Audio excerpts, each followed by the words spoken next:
Let's get a little insight right now, shall we? Joining us here on set is the Republican National Committee's Communications Director, Mr. Sean Spicer.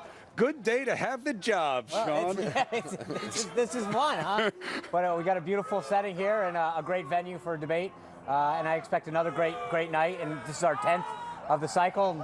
I expect nothing less than another really sort of combative, exciting, enthusiastic exchange of ideas. What about all the Romney stuff? What's going on? What do you know about the origin of this? Doesn't seem random. No, I don't know, but I don't know what's happening on the backside. I know that this is the point in the contest where candidates and supporters and people that want one person to do better than another really start realizing that this is the time that you got to engage. Super Tuesdays in a couple days. You got 11 states, 595 delegates at stake, another 963 delegates from March 1st to March 15th. If you're going to get engaged, if you want to be our nominee and get the 1,237 delegates necessary to be the nominee, this is it. Did it surprise you that it was Mitt Romney who came forward yesterday with this? I mean, he himself obviously had, hadn't said he wasn't going to release his taxes.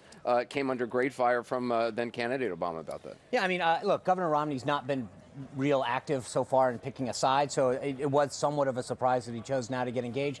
But again, if you're going to get engaged, this is the time to do it, and I think you're seeing, individuals for pro and con. Each of these 5 individuals really find that this is when they want to jump in, because if you don't get engaged now, it may be too late. Does it help your eventual nominee to have all this hashed out during the primary stage? Yeah, absolutely. But look, to have Donald Trump answer these questions. Well, not just Donald Trump, but all of them. Look, in 2008, Barack Obama and Hillary Clinton went at it till June, epically. I mean, they called each other names. They, had their surrogates attacked. Hillary Clinton accused Obama of not, of a bunch of racial issues.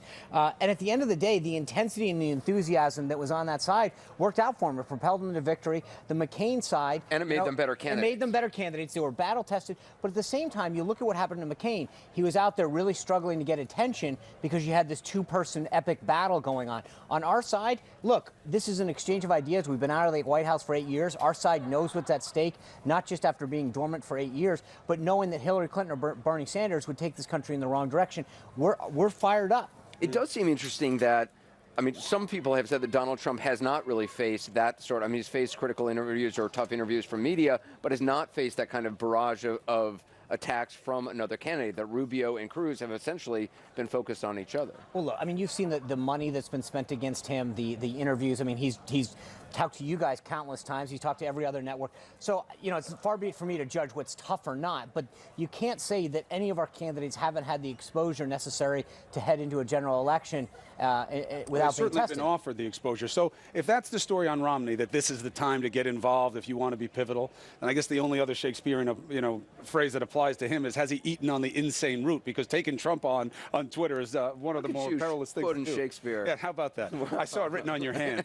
So let's look at the other headline. This idea that Marco Rubio is meeting with party officials to think about a brokered convention. We know what that means, right? That means he doesn't win it outright? He's not met with any party officials. He may, what I understand from the reporting from CNN, is that his supporters are talking about a strategy, but there's been no contact with the party. Absolutely not. You will not take the bait that I just laid out there. Thank you very much. But look, this is plain and simple. If you get 1,237 delegates, you are the nominee, right? That's it. If you don't, so there's two things. There's two strategies. One is get 1,237. The other strategy is stop someone from getting 1,237. It's up to each campaign to decide which route they want to go. Do you think this is going to go, early on people were saying this could go all the way to the convention. Donald Trump just the other night in his victory speech was saying he actually thinks it's going to end a lot sooner. I think, look, if we've got, as I mentioned, a lot of delegates at stake on March 1st and a huge amount, another close to 1,000 between the 1st and the 14th. If someone racks them up, and the voters choose, but this is up to the voters to decide.